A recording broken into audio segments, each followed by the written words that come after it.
Bismillahirrahmanirrahim. Assalamualaikum warahmatullahi wabarakatuh. Innal hamdalillah nahmaduhu wa nasta'inuhu wa nastaghfiruh wa na'udzu billahi min shururi anfusina wa sayyiati a'malina. Man yahdihillahu fala mudilla lahu wa man yudlil fala hadiya lahu. Asyhadu an la ilaha illallah wahdahu la syarika lahu wa asyhadu anna Muhammadan 'abduhu wa rasuluh. Qala Allah Ta'ala fi kitabihil karim, ya ayyuhalladzina amanu taqullaha haqqa tuqatih wa la tamutunna illa wa antum muslimun. Ya ayyuhan nasu taqu rabbakum alladzi khalaqakum min nafsin wahidah wa khalaqa minha zawjaha wa batha minhuma rijalan katsiran wa nisaa'a wattaqullaha alladzi tasaaluna bihi wal arham innallaha kana 'alaikum raqiba. يا أيها الذين آمنوا اتقوا الله وقولوا قولا سديدا يصلح لكم أعمالكم ويغفر لكم ذنوبكم ومن يطع الله ورسوله فقد فاز فوزا عظيما. أما بعد فإن أصدق الحديث كتاب الله وخير الهدي هدي نبينا محمد صلى الله عليه وسلم وشر الأمور محدثاتها فإن كل محدثة بدعة وكل بدعة ضلالة وكل ضلالة في النار. معاشر المسلمين والمسلمات rahimani wa rahimakumullah. Alhamdulillah, pada kesempatan yang mulia ini kita diberikan kesempatan untuk kembali bertemu dalam rangka untuk bersama-sama bertafakuh fid din, bersama-sama mempelajari ilmu agama Allah Subhanahu wa taala. Kita berharap mudah-mudahan Allah Subhanahu wa taala menjadikan duduknya kita di majelis ilmu ini sebagai satu aktivitas amal saleh yang kelak akan kita dapatkan keutamaan dan pahalanya yang Allah Subhanahu wa taala dan Rasulnya janjikan untuk kita semuanya. Yang mana di antara keutamaan kita mendatangi salah satu rumah Allah Subhanahu wa taala untuk mempelajari ilmu agamanya adalah sebagaimana apa yang disabdakan oleh Nabi sallallahu alaihi wasallam dalam hadis yang diriwayatkan oleh Abu Umamah radhiyallahu taala anhu. Beliau mengatakan, man ghada ilal masjidi la yuridu illa yata'allamu khairan aw yu'allimuhu kana lahu ka'ajri hajin taman hajjatuhu. Nabi mengatakan, man ghada ilal masjid, barang siapa yang pergi ke masjid, la yuridu illa an yata'allama al-ilma atau yata'allama khairan, dia tidak memiliki keinginan kecuali untuk mempelajari suatu kebaikan, mempelajari ilmu agama, au yu'allimahu atau mengajarkannya kepada manusia, kana lahu ka'ajri hajin taman hajjatuhu, maka dia akan mendapatkan pahala seperti pahalanya orang yang berhaji yang sempurna hajinya. Ini diantara salah satu dari sekian banyak keutamaan kita berangkat ke salah satu rumah Allah untuk kita belajar ilmu agama, yaitu kita akan mendapatkan pahala yang sangat besar dari sisi Allah Subhanahu wa taala. Tapi kita akan melanjutkan kembali pembacaan kitab Asyru Qawaid fi Tazkiyatin Nafs, 10 kaidah dalam pembersihan jiwa, yang ditulis oleh Syekh Abdul Razak bin Abdul Muhsin Al-Badr hafizahullah taala. Ini kita pada pertemuan yang lalu telah membahas awal dari kitab ini. Kita sekarang sampai mana juga saya nggak tahu, karena pertemuannya hanya kalau tidak salah kemarin itu Kamis kelima saja, dan seingat saya pertemuannya masih 2 atau 3 kali, 2 kali kalau tidak salah ya. Antum lupa, saya juga lupa. Nah, supaya tidak lupa kita mulai dari awal saja kalau begitu. Qala al-muallif rahimahullah, penulis Syekh Abdul Razak hafizahullah taala mengatakan Bismillahirrahmanirrahim. Kalimat Bismillahirrahmanirrahim ini sering dipakai untuk pembukaan dalam setiap kitab yang ditulis oleh para ulama. Salah satu alasan mengapa kalimat Bismillahirrahmanirrahim ditulis di awal kitab adalah sebagai bentuk isti'anah, memohon pertolongan kepada Allah Subhanahu wa taala dan memohon keberkahan agar supaya apa yang ditulis yang memberikan kemanfaatan bagi siapa saja yang membacanya. Termasuk juga dibukanya tulisan-tulisan para ulama dengan Bismillahirrahmanirrahim. Ini iqtidaan bi kitabillah wa sunnati Rasulillah sallallahu alaihi wasallam, sebagai bentuk mengikuti Al-Quranul Karim yang tiap-tiap suratnya selalu dibuka dengan Bismillahirrahmanirrahim, kecuali satu surat, yaitu surat At-Taubah. Kemudian termasuk juga dalam rangka mewujudkan sunnah Rasulullah sallallahu alaihi wasallam, yaitu Rasulullah ketika menulis atau mengirimkan surat melalui sekretarisnya, beliau selalu membuka suratnya dengan kalimat Bismillahirrahmanirrahim. Bahkan kalimat Bismillahirrahmanirrahim ditulis di awal tulisan ini juga merupakan sunnah para nabi terdahulu. Di antaranya yang mengisyaratkan akan hal ini adalah seperti yang Allah Ta'ala firmankan di dalam Quran surah An-Naml pada saat Allah menceritakan tentang surat Sulaiman yang dikirim ke Ratu Bilqis. Nabi Sulaiman yang menulis dalam suratnya, innahu min Sulaiman wa innahu bismillahirrahmanirrahim. Sesungguhnya surat itu adalah datang dari Sulaiman dan sesungguhnya di dalamnya tertulis Bismillahirrahmanirrahim.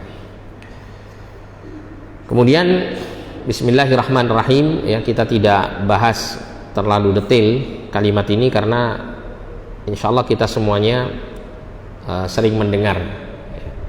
Karena hampir setiap ustadz ketika mengkaji kitab, ketika dimulai dari awal selalu dibahas kalimat Bismillahirrahmanirrahim. Tapi kita akan sedikit saja menyebutkan tentang kaitannya dengan 3 nama Allah Subhanahu wa taala yang ada dalam kalimat Bismillahirrahmanirrahim. Yang pertama adalah lafaz Allah. Allah ini merupakan nama yang sentral menjadi pusat dari seluruh nama-nama Allah Subhanahu wa taala yang lainnya. Kita tidak pernah mengatakan Allah itu salah satu nama untuk Ar-Rahman, atau kita mengatakan Allah itu salah satu nama untuk Ar-Rahim. Kita tidak pernah mengatakan seperti ini. Tapi kita akan mengatakan Ar-Rahman adalah salah satu nama untuk Allah, Ar-Rahim salah satu nama dari nama-nama Allah. Jadi seakan-akan di sini semua nama-nama selain lafaz Allah ini adalah mengikut kepada lafaz Allah Subhanahu wa taala. Oleh karena itulah kemudian sebagian para ulama menganggap lafzul jalalah, lafaz Allah ini adalah Ismullahil A'zam, nama yang paling agung. Nama yang paling agung, apabila seseorang berdoa dengannya maka akan dikabulkan olehnya Subhanahu wa ta'ala. Kemudian lafaz Allah ini berasal dari kata al-ilah, sehingga makna Allah Subhanahu wa ta'ala, Allah ini maknanya adalah Rabb yang al-ma'bud, yang disembah, hubban wa ta'ziman, dengan dasar cinta dan pengagungan kepadanya. Ini adalah makna dari lafaz Allah.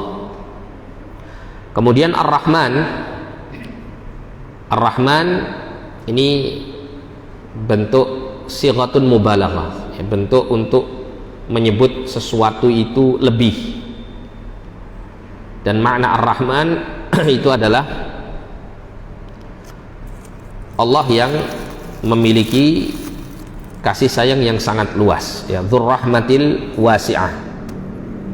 Allah yang memiliki kasih sayang yang sangat luas, dan rahmah yang terkandung dalam nama Ar-Rahman ini melekat pada zatnya, jadi berkaitan erat dengan zatnya. Sifat yang melekat pada zatnya yaitu rahmah yang luas. Sedangkan Ar-Rahim ini juga memiliki kesamaan dari sisi sumber katanya, yaitu dari kata rahmah, sama dengan Rahman. Namun Ar-Rahim ini perbedaannya dengan Ar-Rahman. Kalau Ar-Rahim ini berkaitan erat dengan perbuatan Allah Subhanahu wa taala, sehingga para ulama memberikan makna Ar-Rahim itu adalah dzur rahmatil wasilah, Tuhan yang memiliki kasih sayang yang disampaikan kepada siapa saja yang Dia kehendaki. Nah, ini adalah perbedaan antara Ar-Rahman dan Ar-Rahim. Kalau Ar-Rahman itu berkenaan dengan rahmah yang melekat pada zatnya, ya, berkenaan dengan sifat kasih sayang yang ada pada zatnya. Sedangkan Ar-Rahim ini berkaitan dengan sifat fi'liyah Allah, sifat yang dilakukan oleh Allah Subhanahu wa taala dalam perbuatannya, yaitu memberikan rahmah kepada yang lain. Baik, kemudian muqaddimah. Alhamdulillahi rabbil alamin, wassalatu wassalamu ala asyrafil anbiya'i wa khatamil mursalin, nabiyina wa qudwatina wa qurrati a'yunina Muhammad ibn Abdillah al-hadi al-amin wa ala alihi wa sahbihi ajma'in wa man sar ala hadiyim ila yaumiddin, amma ba'd. Ya, setelah Syekh menyebutkan kalimat hamdalah dan kemudian salawat atas Nabi sallallahu alaihi wasallam, maka kemudian beliau mengatakan, "Fan-nafsul lati baina janbail insan amruha 'azim wa sya'nuha kabir." Jiwa yang terdapat pada diri tiap-tiap manusia ini adalah satu perkara yang agung. Jadi urusan yang berkaitan dengan jiwa, an-nafs, ini adalah perkara yang besar,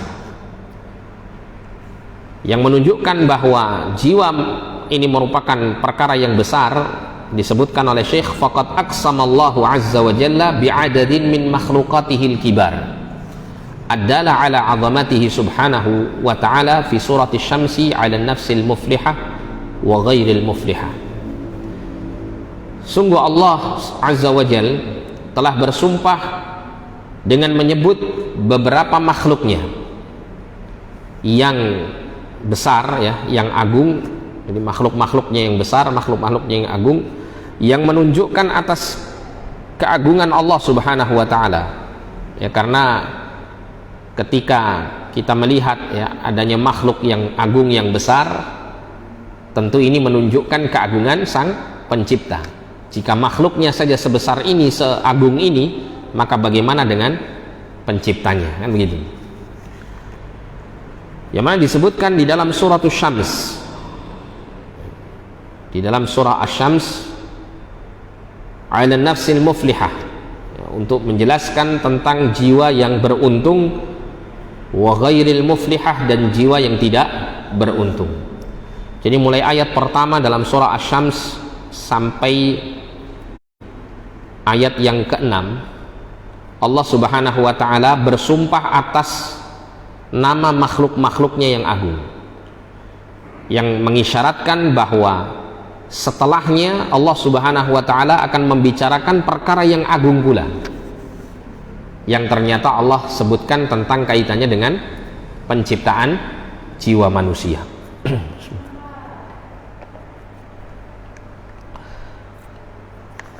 Allah Subhanahu wa taala berfirman, wasyamsi wadduhaha. Ya, Allah bersumpah dengan matahari dan waktu duhanya, waktu di mana matahari, ya, telah terbit dan telah mulai meninggi dan memancarkan sinar dan panasnya. Wal qamari idza talaha, dan bulan yang datang setelahnya, ya, setelah matahari, ya, akan diikuti oleh bulan sekaligus diikuti oleh kegelapan malam. wan nahari idza jallaha, dan siang apabila ya atau dikala teriknya siang, wal laili idza yaghshaha, dan demi malam apabila telah menyelimutinya, was samai wa ma banaha, dan demi langit dan apa yang dibangun padanya, wal ardi wa ma tahaha, dan bumi dan demi bumi serta apa yang dibentangkannya atau dihamparkannya. Nah, setelah Allah Subhanahu wa taala menyebutkan beberapa makhluknya sebagai objek sumpah Allah Subhanahu wa taala, dan makhluk-makhluk ini adalah makhluk-makhluk yang besar, setelah itu Allah Subhanahu wa taala bersumpah dengan menyebut salah satu makhluk yang Allah taala ingin jelaskan tentang kedudukan dan keunikannya. Allah mengatakan wa nafsi wa ma sawwaha, dan demi jiwa serta apa yang menjadi sempurnanya jiwa tersebut atau diciptakannya dengan sempurna. Fa'alhamaha fujuraha wa taqwaha, maka Allah Subhanahu wa taala mengilhamkan kepada jiwa ini, yang ini merupakan bentuk kesempurnaan penciptaan jiwa, yaitu Allah mengilhamkan fujurnya dan takwanya. Allah mengilhamkan pada jiwa manusia itu potensi untuk berbuat dosa dan potensi untuk bertakwa kepada Allah Subhanahu wa taala. Yang ini tidak Allah taala berikan kepada makhluk seperti para malaikat atau kepada hewan-hewan. Allah tidak memberikan ini semuanya kepada makhluk-makhluk selain manusia dan jin, yang mana dua golongan makhluk ini diberikan beban syariat. Ya, terutama manusia, Allah Subhanahu wa taala sempurnakan penciptaannya dengan hal ini. Ya, kita apabila melihat ya bagaimana Allah Subhanahu wa taala menciptakan malaikat, maka kita mendapati malaikat itu diciptakan oleh Allah tanpa memiliki potensi berbuat dosa. Tidak ada kehendak dan keinginan untuk malaikat melakukan perbuatan dosa. Tidak ada pilihan bagi malaikat kecuali untuk mentaati Allah Subhanahu wa taala, menjalankan segala perintah Allah. Demikian pula iblis laknatullah alaih, yang awalnya iblis diberikan pilihan karena dia termasuk dari kalangan bangsa jin. Namun setelah dia menutup potensi takwanya dengan enggan bersujud kepada Adam sebagai wujud pelaksanaan perintah Allah Subhanahu wa taala, maka Allah menutup pintu potensi takwanya tersebut, sehingga dia selama-lamanya di atas keadaan fujur, selalu melakukan perbuatan dosa. Namun ketika Allah menciptakan manusia, Allah berikan dua potensi ini. Allah berikan pilihan kepada manusia untuk memilih apakah dia melakukan dosa ataukah melakukan ketakwaan. Dan ini tentunya merupakan satu bentuk kesempurnaan dalam penciptaan makhluk yang dinamakan manusia ini, karena dia memiliki pilihan ya untuk melakukan apa yang dikehendakinya. Kemudian Allah berfirman, qad aflaha man zakkaha, sungguh beruntung bagi orang yang mensucikan jiwanya, yaitu manakala seorang hamba itu mengunggulkan potensi takwanya daripada potensi fujurnya. Wa qad khaba man dassaha, dan sungguh merugi bagi orang yang mengotorinya, yaitu orang yang mengunggulkan potensi fujurnya dan melemahkan potensi takwanya. Kemudian Syekh mengatakan, qauluhu azza wa jalla, firman Allah azza wa jalla, qad aflaha man zakkaha, sungguh beruntung bagi orang yang mensucikannya. Aslu zakati hiya ziyadatu fil khair, asal daripada az-zakah, kata az-zakah itu adalah az-ziyadatu fil khair, bertambahnya kebaikan. Wal muradu bil ayati huna anna man sa'a fi tazkiyati nafsihi wa islahiha wa sumuwiha bil istikthari min at-ta'ati wal khairat wal ibti'ad 'anil syururi was sayyi'at tahaqqaqa falahuhu.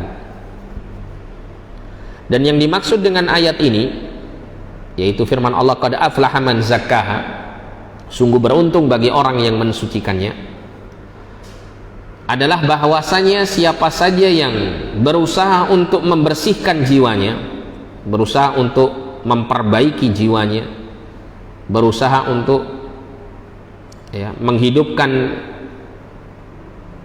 jiwanya tersebut dengan memperbanyak melakukan ketaatan dan kebaikan-kebaikan dan menjauhkan diri dari berbagai macam keburukan-keburukan, maka orang yang demikian ini tahaqqaqa falahuhu, maka akan terwujudlah padanya keberuntungan hidupnya. Jadi siapa yang berusaha membersihkan jiwanya dari berbagai macam kotoran-kotoran dosa dan kemudian memenuhinya dengan ketaatan kepada Allah Subhanahu wa taala dan kebaikan-kebaikan, maka disitulah dia akan mendapatkan keberuntungan hidup. Dan ini merupakan jalan yang Allah Subhanahu wa taala kabarkan kepada kita semuanya untuk menyampaikan seseorang melalui jalan tersebut menuju kepada as-sa'adah, kebahagiaan. Wa qauluhu azza wa jalla, dan firman Allah azza wa jalla, wa qad khaba man dassaha, dan sungguh merugi bagi orang yang mengotorinya.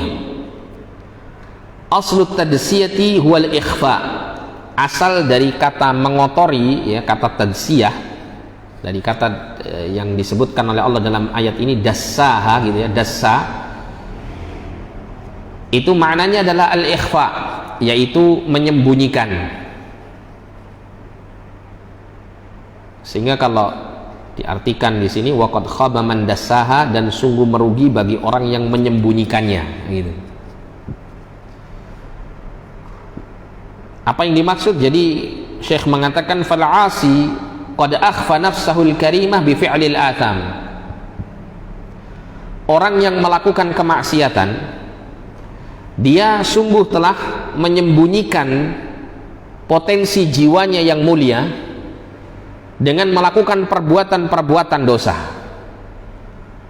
Wa tamaraha birradha'ili wal khasa'is, dan seseorang yang bermaksiat itu berusaha mengubur jiwanya yang mulia tersebut dengan perkara-perkara yang hina dan perkara-perkara yang kotor. Wa qama'aha wa ahlakaha bi fi'lil 'uyub, dan menghancurkan jiwa tersebut, membinasakan jiwa tersebut dengan perbuatan-perbuatan yang tercela. Hatta sarat nafsan dani'atan wadi'atan munhattatan wastahaqqat bidzalika al-khayba wal khusran wal 'iyadzu billah. Sampai jadilah jiwa manusia itu menjadi jiwa yang kotor dan jiwa yang rendah. Maka jiwa yang rendah dan kotor seperti ini pantas baginya untuk mendapatkan kegagalan dan kerugian dalam kehidupannya. Wal'iyadu billah, kita berlindung kepada Allah dari keadaan jiwa yang seperti ini. Jadi manusia, meskipun Allah berikan potensi untuk melakukan dosa atau melakukan ketakwaan kepada Allah, tapi pada asalnya Allah menciptakan jiwa manusia ini dalam keadaan bersih dan dalam keadaan sesuai dengan fitrah ketauhidan. Namun ketika seorang hamba berusaha untuk terus mengotorinya dengan melakukan berbagai macam dosa-dosa dan kemaksiatan, maka disitulah kemudian jiwa yang awalnya bersih, suci dan mulia akan sedikit demi sedikit kotor, bahkan terus terkubur dengan berbagai macam kemaksiatannya sampai membuat jiwa itu menjadi jiwa yang rendahan, jiwa yang merosot nilainya, jiwa yang tidak lagi mulia di sisi Allah Subhanahu wa taala. Yang orang memiliki jiwa seperti ini, maka dia kelak akan mendapatkan siksa dan kerugian dari Allah Subhanahu wa taala. Kemudian Syekh Abdul Razak menukilkan Keterangan dari Al-Imam Ibnul Qayyim dalam kitabnya Al-Fawaid, "Fan-nufusus syarifatu la tarda minal asya'i illa bi'a'laha." Maka jiwa-jiwa yang mulia itu dia tidak akan ridha, dia tidak akan senang, dia tidak akan cinta dengan sesuatu kecuali bi'a'laha, kecuali perkara-perkara yang bisa membuat jiwa tersebut semakin tinggi, semakin mulia. Wa afdaliha, dan jiwa-jiwa mulia itu hanya suka kepada perkara yang paling afdal. Wa ahmadiha aqibatan, dan yang paling terpuji hasilnya. Ini adalah kecenderungan jiwa-jiwa yang mulia. Yang namanya manusia yang memiliki jiwa yang mulia pasti senang dengan sesuatu yang memuliakan jiwanya, pasti senang dengan sesuatu kebaikan-kebaikan yang mengantarkan jiwanya semakin tinggi dan semakin dekat dengan Allah Subhanahu wa ta'ala. Sedangkan an-nufusud dani'ah, sedangkan jiwa-jiwa yang rendahan, jiwa-jiwa yang kotor, yang terhina, tahumu haulad dana'at, dia akan terus mengitari di sekitar sesuatu yang kotor, sesuatu yang hina, sesuatu yang buruk. Wa taqa'u 'alaiha kama yaqa'u adh-dhubabu 'ala al-aqdhar, dan dia akan terjerumus kepada perkara-perkara yang kotor dan hina ini sebagaimana seekor lalat melekat pada benda-benda yang kotor. Jadi Imam Ibnul Qayyim rahimahullah memberikan perumpamaan jiwa yang kotor itu kecenderungannya selalu kepada sesuatu yang kotor, seperti seekor lalat yang kotor suka dengan tempat dan benda-benda yang kotor. Fa nafsus syarifatul 'aliyatu la tarda bidzulmi, jiwa yang mulia yang tinggi tidak ridha dengan kezaliman, baik kezaliman yang paling besar maupun kezaliman yang setelahnya, di bawahnya. Kezaliman yang terbesar apa?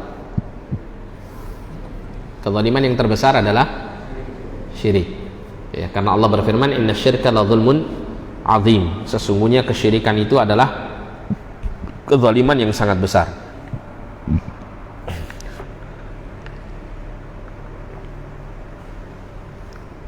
Demikian pula jiwa yang mulia juga membenci segala bentuk kezaliman. Wala bil fawahish, dan tidak pula al fawahish, perkara-perkara yang keji, perkara-perkara yang merendahkan martabat dan kehormatan seorang manusia, itu al fawahish.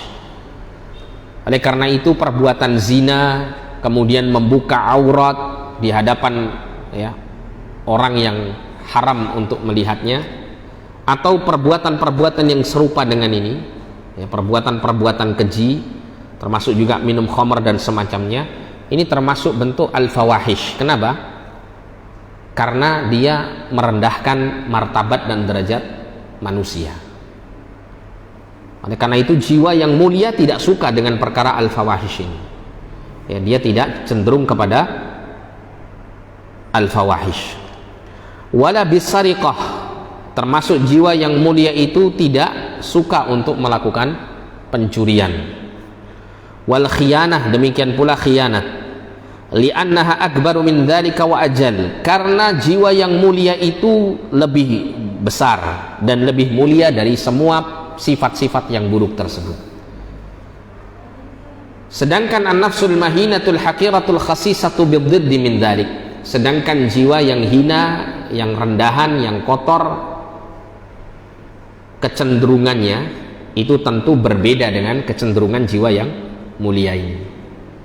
Kecenderungannya kepada sesuatu yang kotor, kepada sesuatu yang hina. Fakullu nafsin tamilu ila ma yunasibuha wa yushakiluha, maka tiap-tiap jiwa manusia itu cenderung kepada apa yang mencocokinya, cenderung kepada apa yang sesuai dengannya. Jadi kalau kita memiliki jiwa yang baik, jiwa yang bersih, yang sudah kita lakukan yang namanya riyadun nafs, olah jiwa, ya. Kita tempa jiwa kita ini dengan ketaatan kepada Allah Subhanahu wa taala, ya. Kita sucikan hati dan jiwa kita ini dengan ilmu dan selalu berusaha untuk menambah keimanan, maka tentunya jiwa yang muncul dari penempaan ini akan menjadi jiwa yang mulia, jiwa yang bersih, yang nanti kecenderungannya selalu kepada sesuatu yang bersih, sesuatu yang mulia. Tapi manakala jiwa manusia ini, ya, ditempa dengan sesuatu yang terus menerus mengotorinya dari perbuatan dosa dan perbuatan-perbuatan yang rendahan, maka lambat laun jiwa yang seperti ini akan selalu cenderung kepada sesuatu yang sesuai dengannya, yaitu perkara-perkara yang menghinakannya. Ini adalah keterangan yang dinukil oleh Syekh dari Al-Imam Ibnul Qayyim dalam kitab beliau Al-Fawaid. Kemudian Syekh Abdul Razak mengatakan, walamma kanat tazkiyatun nafsi bihadhil ahammiyah wajib ala kulli muslimin nasihin li nafsihi an yu'na biha inayatun fa'iqah. Dan ketika tazkiyatun nafs ini memiliki, ya, kedudukan yang sangat penting, maka tentunya wajib bagi tiap-tiap muslim yang berusaha untuk selalu memperbaiki dirinya, untuk dia benar-benar memperhatikannya dengan perhatian yang seksama, perhatian yang dalam. Jadi karena kita tahu bahwa seorang hamba manakala dia memiliki jiwa yang bersih, jiwa yang suci, akan mengantarkan dia kepada jalan keberuntungan. Sedangkan ketika seseorang itu mengotori jiwanya akan mengantarkan kepada jalan kebinasaan hidupnya. Maka melihat dari pentingnya pembersihan jiwa ini dan berusaha untuk meninggalkan segala perkara yang mengotorinya, ini sangat penting. Maka perlu apa? Perhatian yang paling khusus, perhatian yang paling utama. Oleh karena itu, kalau kita baca kisah-kisah para salafun saleh, kita akan mendapati mereka itu sibuk sekali dalam memperbaiki dirinya, dalam memperbaiki jiwa dan hatinya. Selalu terus memperhatikan berbolak-baliknya hati. Oleh karena itu kita mungkin, ya, mendengar ungkapan-ungkapan dari mereka tentang bagaimana beratnya untuk meluruskan niat. Di antara mereka ada yang mengatakan bahwa niat itu adalah perkara yang berat untuk diluruskan, ya, ikhlas itu adalah perkara yang berat. Dan mereka mengatakan, ya, atau di antara mereka mengatakan, terkadang seseorang itu berusaha untuk mengikhlaskan niatnya, akan tetapi niat yang atau riya itu, ya, riya itu datangnya kepada niat terkadang dengan bentuk-bentuk yang lain, sehingga sulit sekali untuk meluruskan hati di atas niat yang ikhlas. Dan sebaliknya, ya, orang-orang di masa kita sekarang, mereka ini justru lebih banyak memperhatikan perbaikan fisiknya daripada batinnya. Kita lihat, ya, salon-salon kecantikan dan ketampanan itu banyak, ya. Ada barbershop itu ditulis, tugas kami adalah membuat Anda tampan. Nah, gitu. Ya. Ini semuanya, bah, kaitannya dengan perbaikan fisik. Sekarang suplemen obat macam-macam semuanya ada. Mulai dari orang yang pingin gemuk dari kurus, ada suplemennya. Atau orang yang gemuk pingin kembali ideal badannya, ini juga ada obatnya. Dan harganya mahal, ya, harganya mahal. Termasuk juga operasi, ya, operasi kecantikan atau ketampanan, ini semuanya ada di masa kita sekarang, dan harganya luar biasa. Namun banyak manusia yang mengejar itu semuanya demi untuk memberikan penampilan fisik di hadapan manusia dengan penampilan yang terbaik. Tapi dia lupa untuk menampilkan batinnya yang terbaik untuk Allah Subhanahu wa ta'ala. sehingga banyak dari kalangan manusia mereka terjerumus ke dalam perbuatan-perbuatan dosa yang kemudian mereka anggap perbuatan-perbuatan dosa itu adalah hal yang biasa, padahal itu adalah perkara yang merusak jiwa dan mengotori serta merendahkannya.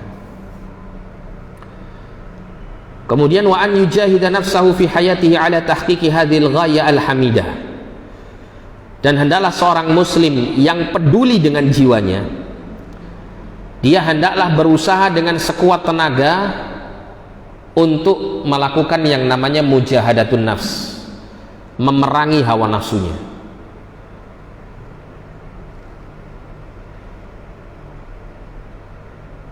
Demi untuk mewujudkan hadhil ghayatil hamidah, demi untuk mewujudkan tujuan yang terpuji ini, yaitu sampainya pada kebersihan jiwa yang mengantarkan kepada liyufliha fi dunyahu wa ukhrahu, kepada keberuntungan hidupnya di dalam kehidupan dunianya dan kehidupan akhiratnya.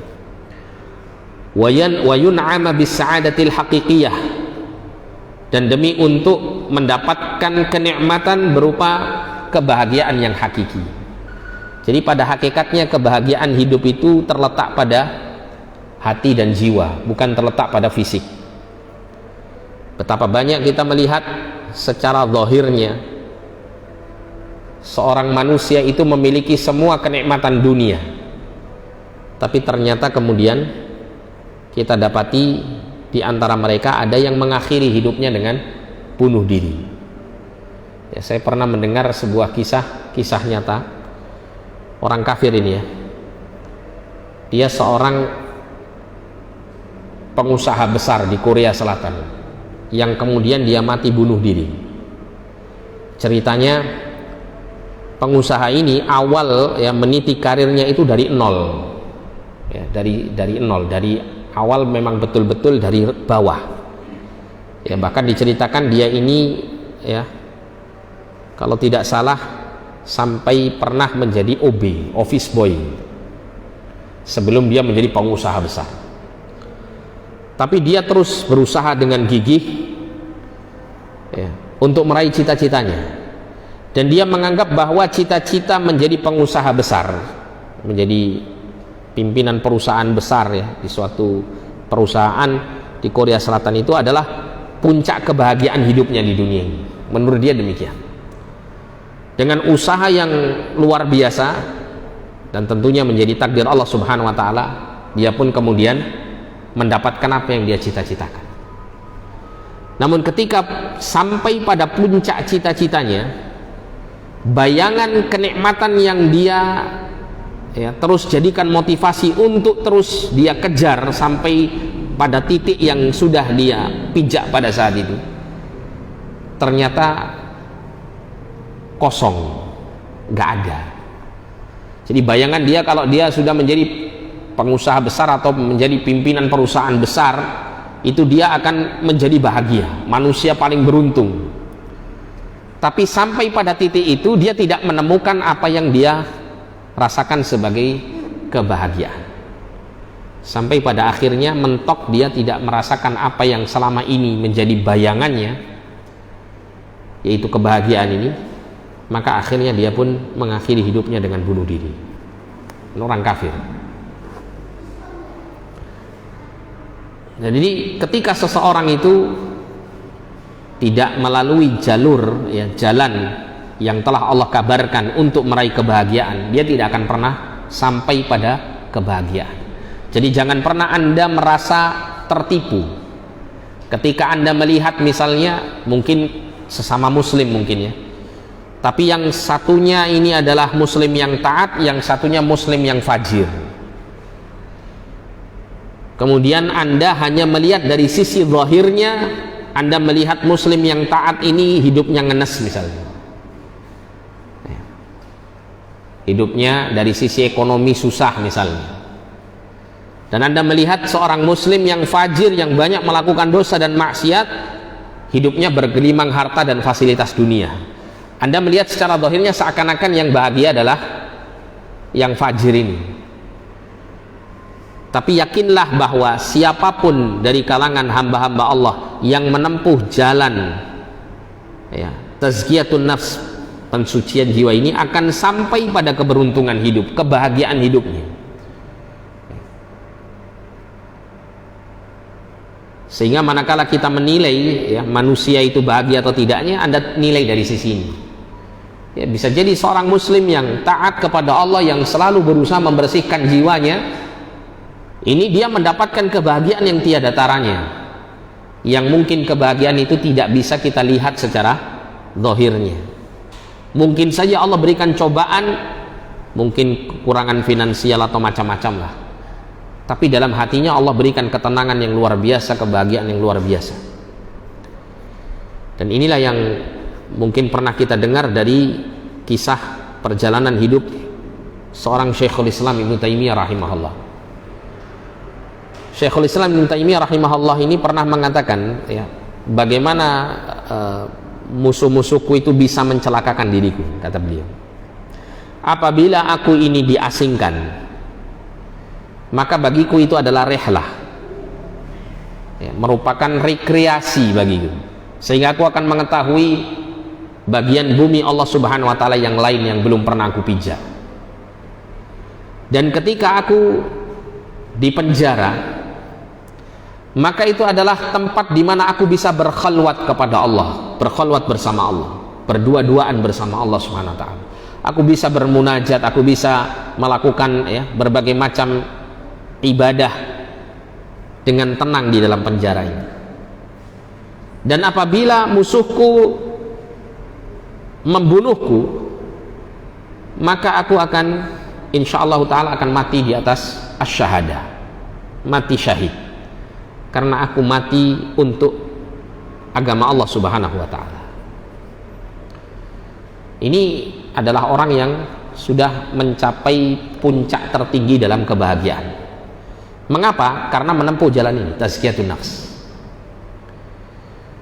Bahkan Al-Imam Ibnu Qayyim menceritakan dalam salah satu karyanya, beliau menceritakan ketika kami murid-murid Syekhul Islam Ibnu Taimiyah yang tidak dipenjara gitu ya, yang hidup bebas di luar,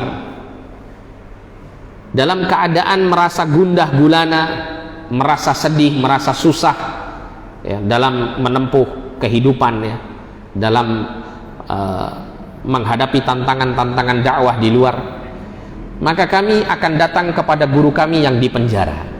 Bayangkan, orang merdeka di luar, tidak di penjara, cari kebahagiaannya di orang yang di penjara. Ya. Oh, azan. Oh, sudah Isya ya? Masya Allah. Iya, ya, fadal. Ya, azan dulu silakan. Enggak tahu saya.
Jadi Al-Imam Ibnu Qayyim menceritakan ya, bahwa manakala kami murid-murid Syekhul Islam ketika menghadapi ya, kesusahan, ya, kesulitan di luar, maka kami akan mendatangi guru kami yang ada di penjara. Ketika kami mendengarkan nasihat beliau, melihat keadaan beliau, maka pada saat itu hilanglah semua kegundahan, kesulitan yang menggelayuti hati kami. Ini tentunya ya, tidaklah mungkin seseorang yang secara zahirnya tampak dalam keadaan sulit mampu memberikan ya, kebahagiaan bagi orang lain kecuali dia pasti berada di atas puncak kebahagiaan. Oleh karena itu jangan pernah kita menilai kebahagiaan itu dari sisi zahir duniawi, karena pada hakikatnya Nabi mengatakan laisal ghina an kathratil aradi walakinnal ghina ghinan nafs. Ya, bukanlah kekayaan itu dengan banyaknya materi yang dimiliki di dunia ini, akan tetapi kekayaan yang termasuk tentunya di sini kebahagiaan adalah dengan kekayaan yang dirasakan oleh hati. Nah, jalannya adalah apa? Tazkiyatun nafs. Untuk meraih itu semuanya adalah dengan selalu menempa diri ya, membersihkan jiwa dengan selalu mentaati Allah dan menjauhkan diri dari segala dosa-dosa. Fa inna linnafsi 'alal muslimi haqqan kama qala Rasulullah sallallahu alaihi wasallam wa inna linafsika 'alaika haqqan. Sesungguhnya bagi jiwa terdapat hak yang wajib untuk dipenuhi oleh seorang muslim.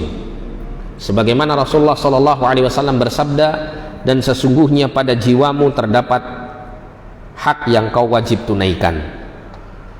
Wa yukhti'u man yadhunnu anna haqqan nafsi yakunu bitashdidi 'alayha wa hirmaniha min huquqiha allati fatara Allahu 'azza wa jalla an-nufusa 'ala al-ihtiyaji ilayha. Kama yukhti'u man yadhunnu anna haqqan nafsi yakunu bitafrid wa ihmali siyasatiha wa tarkiha munghamisatan fi syahwatiha wa nahwi dzalik.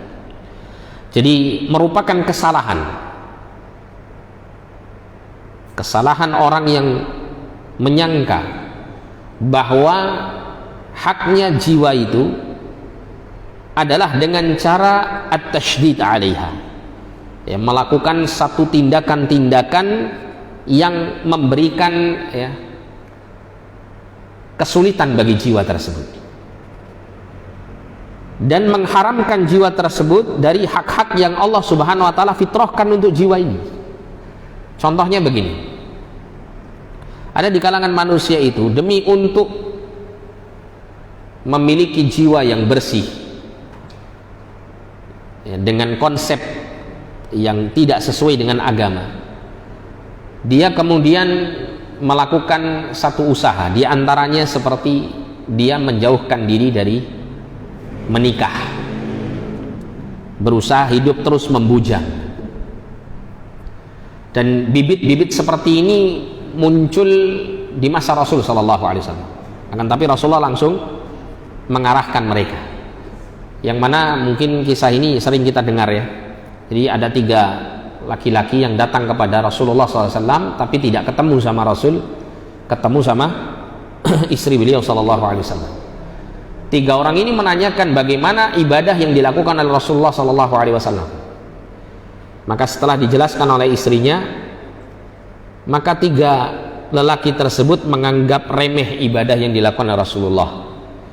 Mereka kemudian menyimpulkan Rasulullah melakukan ibadah sesederhana ini karena Rasulullah ini telah mendapatkan jaminan dari Allah, diampuni dosa-dosanya yang telah berlalu dan yang akan datang.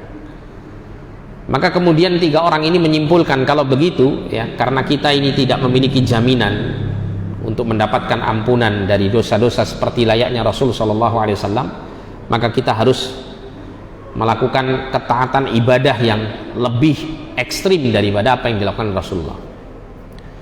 Maka 3 orang ini yang pertama mengatakan apa? Saya akan sholat malam terus menerus dan tidak akan pernah tidur di malam hari. Orang yang kedua mengatakan saya akan terus menerus puasa dan tidak akan pernah absen dari tidak puasa. Orang yang ketiga mengatakan ya, aku tidak akan menikahi wanita demi untuk memenuhi hidupnya dengan melakukan ibadah kepada Allah Subhanahu wa taala. Maka kemudian Nabi ya ketika itu telah dekat dengan 3 orang ini dan mendengarkan ucapan masing-masing orang tersebut. Nabi mengatakan, ya, kaliankah ya kultum ya kada wa kada, kaliankah yang mengatakan demikian dan demikian? Amma wallahi, adapun demi Allah, inni akhsyakum lillah wa atqakum lahu. Sesungguhnya aku adalah orang yang paling takut kepada Allah dan orang yang paling bertakwa kepada Allah daripada kalian. Walakinni usalli wa arqud, akan tetapi aku ini salat malam dan aku juga ada waktu untuk tidur. Wa asumu wa uftir, dan aku ini puasa juga ada hari yang aku tidak puasa. Wa atazawwajun nisa, dan aku juga menikahi para wanita. Artinya aku tidak hidup membujang selama-lamanya. Faman raghiba an sunnati falaisa minni, maka barang siapa yang membenci sunnahku, jalan hidupku seperti ini, falaisa minni, maka bukan dari golonganku, bukan dari golongan orang yang mengikuti sunnahku. Ini menunjukkan bahwa memberikan hak jiwa ini adalah satu perkara yang dibolehkan, bahkan dibenarkan oleh syariat. Sehingga ini tentunya harus diperhatikan ya. Jangan sampai kemudian seseorang itu terjerumus dalam al-ghulu, bersikap berlebih-lebihan dengan cara memberikan ya pelatihan-pelatihan yang ketat kepada jiwanya sampai kemudian mengharamkan apa yang dihalalkan oleh Allah Subhanahu wa taala untuk memenuhi hak jiwanya tersebut. Seperti diantaranya adalah menikah. Kama yukhti'u man yadhunnu anna haqqan nafsi yakunu bitafrid, sebagaimana salah juga orang yang memiliki pandangan bahwa memenuhi haknya jiwa adalah dengan memberikan kesenangan-kesenangan hawa nafsu pada jiwa tersebut. Wa ihmali siyasatiya, dan membiarkan apa? Kesenangan-kesenangan hawa nafsu tersebut untuk terus dipenuhi.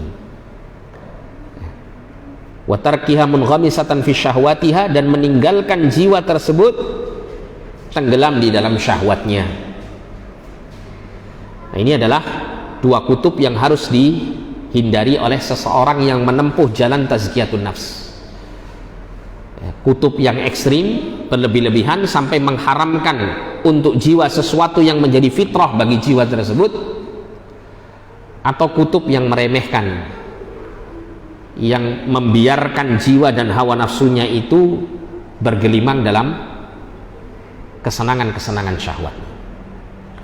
Wa hayhata an takuna tazkiyatun nafsi bimithli dzalik, sangat jauh sekali yang namanya tazkiyatun nafs, pembersihan jiwa itu dari 2 kutub ini ya, 2 perkara ini.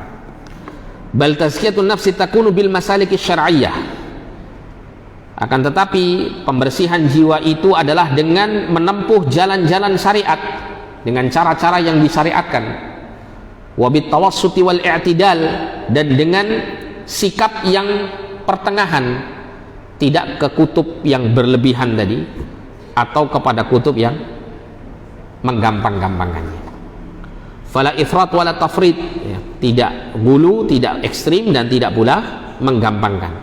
Bal biluzumi hadyin Nabi sallallahu alaihi wasallam wa nahjihil qawim, akan tetapi dengan cara menetapi petunjuk Nabi sallallahu alaihi wasallam dan mengikuti metodologinya yang lurus. Ini adalah cara seseorang untuk bisa meraih kebersihan jiwa yang nantinya akan mengantarkan kepada keberuntungan hidup dan kebahagiaan dunia dan akhirat. Kemudian Syekh ya menutup mukaddimahnya dengan mengatakan, wa sa'adhkuru fi hadzal mukhtasar 10 qawaid muhimmah. Saya akan menyebutkan di dalam ringkasan ya kitab ini, yaitu berupa 10 kaidah yang penting, tu'inul muslima ala tazkiyati nafsi wa tanmiyatiha, yang akan menolong seorang muslim untuk bisa membersihkan jiwanya dan mengembangkan jiwanya untuk semakin baik.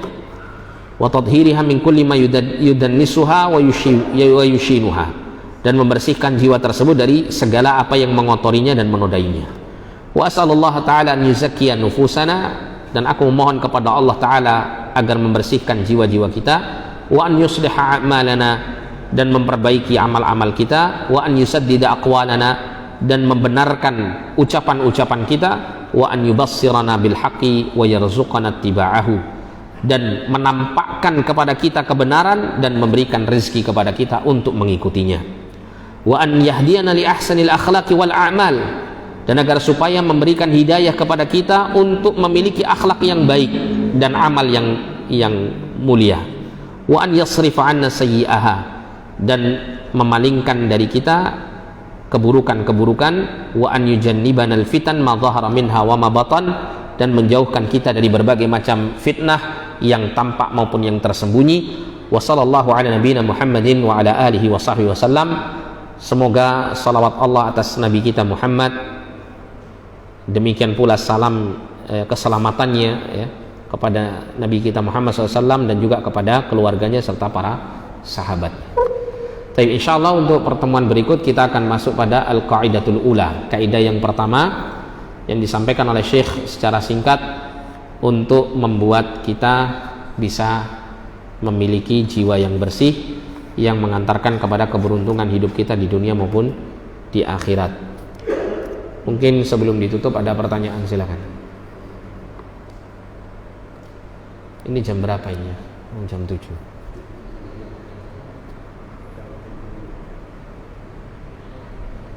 Ada pertanyaan atau tidak ada pertanyaan?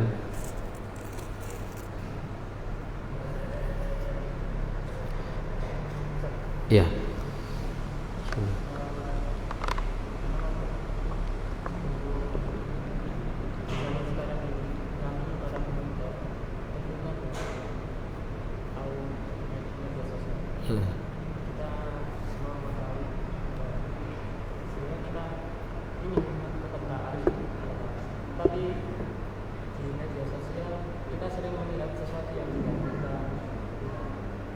Tidak kita inginkan tapi muncul, jadi kita inginkan akhirnya. Iya.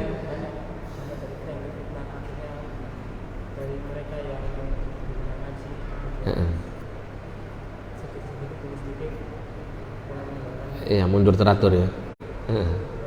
Iya. Yang ditanyakan apa? Bagaimana?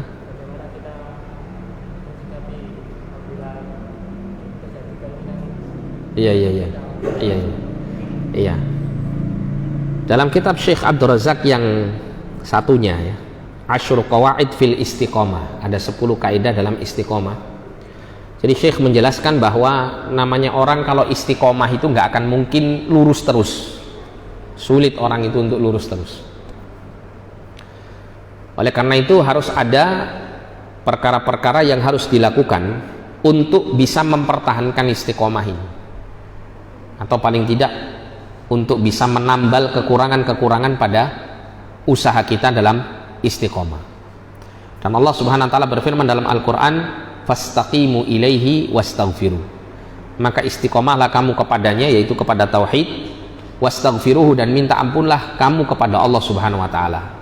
Nah, kalimat yang terakhir ini, mohon ampunlah kamu kepada Allah, ini adalah bentuk usaha seorang hamba untuk menambal kekurangannya dalam istiqomah.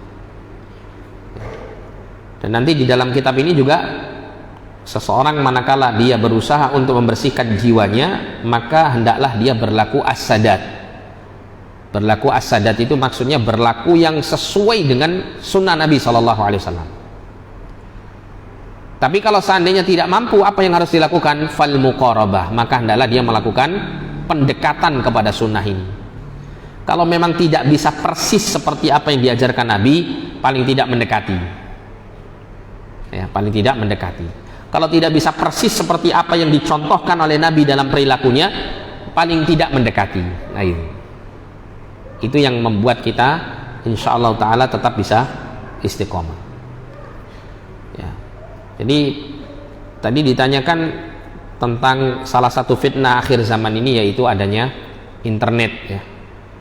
Tidak hanya para pemuda yang terfitnah, para tetua juga begitu.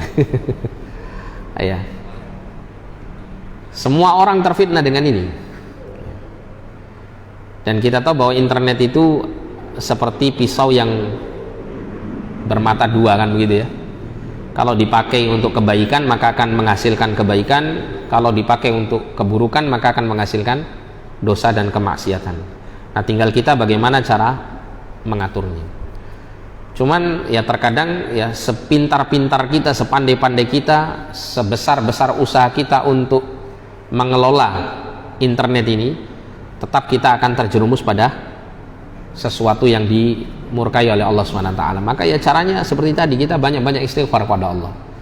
Dan kita jangan kemudian ketika ya sesuatu yang menarik kita untuk melakukan maksiat melalui internet ini, jangan kemudian kita turuti. Makanya butuh yang namanya mujahadatun nafs tadi.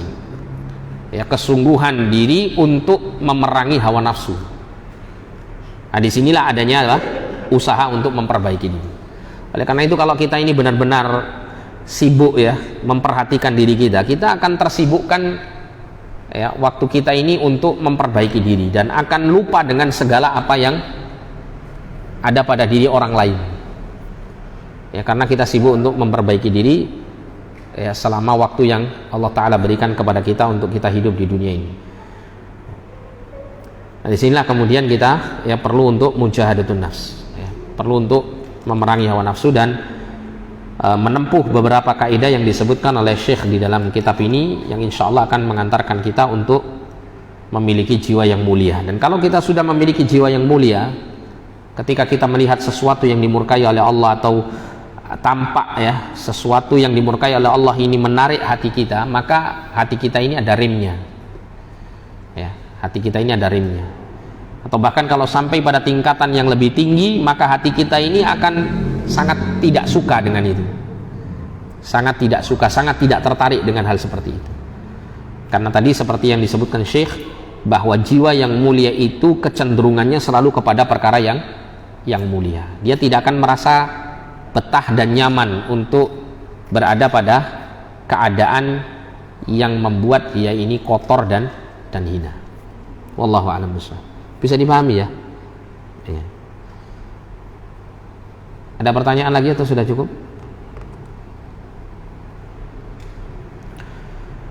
Tapi karena sudah jam 7 kita sampai di sini saja ya. Kita tutup dengan doa kafaratul majelis. Kurang lebihnya saya mohon maaf. Subhanakallahumma bihamdika asyhadu an la ilaha illa anta astaghfiruka wa atubu ilaik. Sallallahu ala nabiyyina Muhammadin wa ala alihi wa sahbihi wasallam.